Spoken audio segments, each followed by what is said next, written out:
देखिए आदरणीय श्रोतागण, आयुर्वेद के संदर्भ में विलक्षण, दुर्लभ, अत्यंत उपयोगी जानकारी आपके साथ साझा कर रहे हैं। और उसी कड़ी में एक और जानकारी साझा वर्तमान में करते हैं। आयु के बढ़ाने के आयुर्वेद में अनेक स्थान पर उल्लेख आता है। तो एक स्थान पर आयुर्वेद के ऋषि बड़ा प्यारा इसका उल्लेख करते हैं।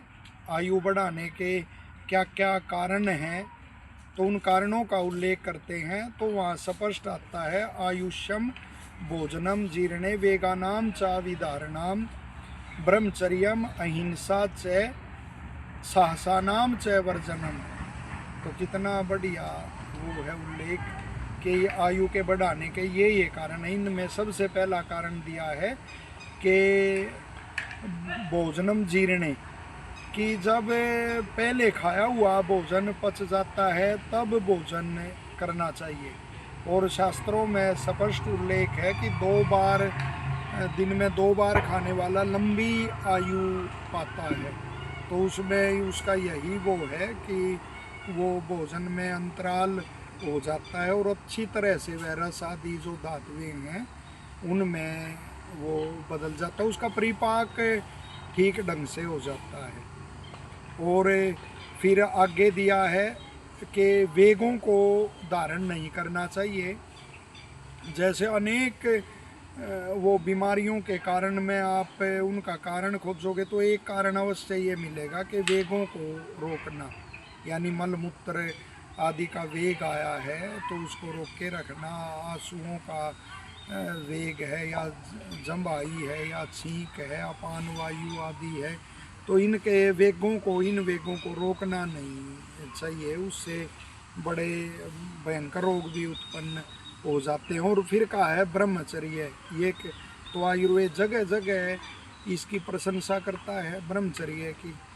तो वो ब्रह्मचर्य का पालन करना और गृहस्थ होते हुए भी नियम पूर्वक वो जो व्रतता है तो वो भी ब्रह्मचारी है। और ब्रह्मचर्य से निश्चित तौर पर वेद के अनुसार, सत्य शास्त्रों के अनुसार, और सत्य शास्त्र जो आयुर्वेद है उसके अनुसार इस नियम का पालन करने से आयु बढ़ती है। स्पष्ट है कि देवताओं ने वो मृत्यु को भी मार दिया ब्रह्मचर्य का पालन करके, उसको भी हरा दिया और स्वेच्छा से ही वो अपने प्राण त्यागते थे। यही मृत्यु को हराना है। जीवन है जिसका, उसकी मृत्यु तो होगी, लेकिन अपनी इच्छा से प्राण त्यागना, तो मृत्यु भी मानो हार जाती है। वो स्वेच्छा से ही ब्रह्मचारी प्राण त्यागता। फिर कहा अहिंसा, इसको समझना बड़ा आवश्यक है। तो इसका तात्पर्य यही है कि अकारण किसी को कष्ट ना देना, उससे भी आयु बढ़ती है। आपने देखा होगा वो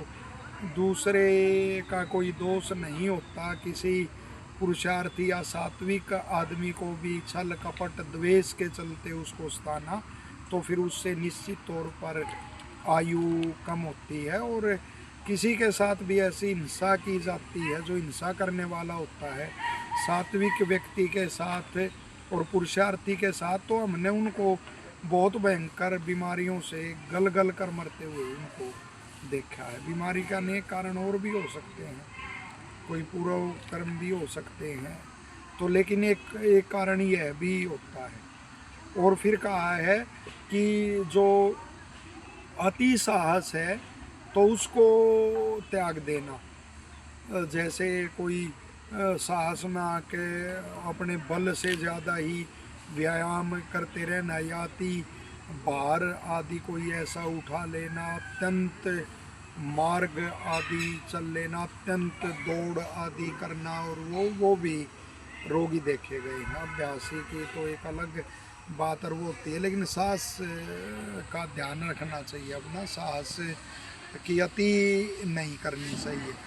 तो इस प्रकार से, या ये भी एक साहस ही है कि मैं इतना फला खा सकता हूँ, इतना भोजन मैं खा सकता हूँ, और वो किसी से वो शर्त आदि लगा के वो ठूस जाना बहुत सारा भोजन, तो उसके परिणाम ऐसे अति साहस के वो अच्छे नहीं रहते। तो इन उपायों का पालन करके तो आप अपनी आयु बढ़ा सकते हैं। जो इसमें उल्लेख किया है यहाँ सूत्र में, तो जो आयु के हानिकर वो हैं तो उनको छोड़कर और नियम पूर्वक अपना जीवन व्यतीत करके आयु को बढ़ा सकते हैं। आशा है यह जानकारी आपको उपयोगी लगेगी। और चैनल को आपने सब्सक्राइब नहीं किया तो चैनल को सब्सक्राइब करेंगे और लोकहित में वीडियो को शेयर करेंगे। वीडियो अच्छी लगती है तो लाइक करेंगे। आप सबका धन्यवाद।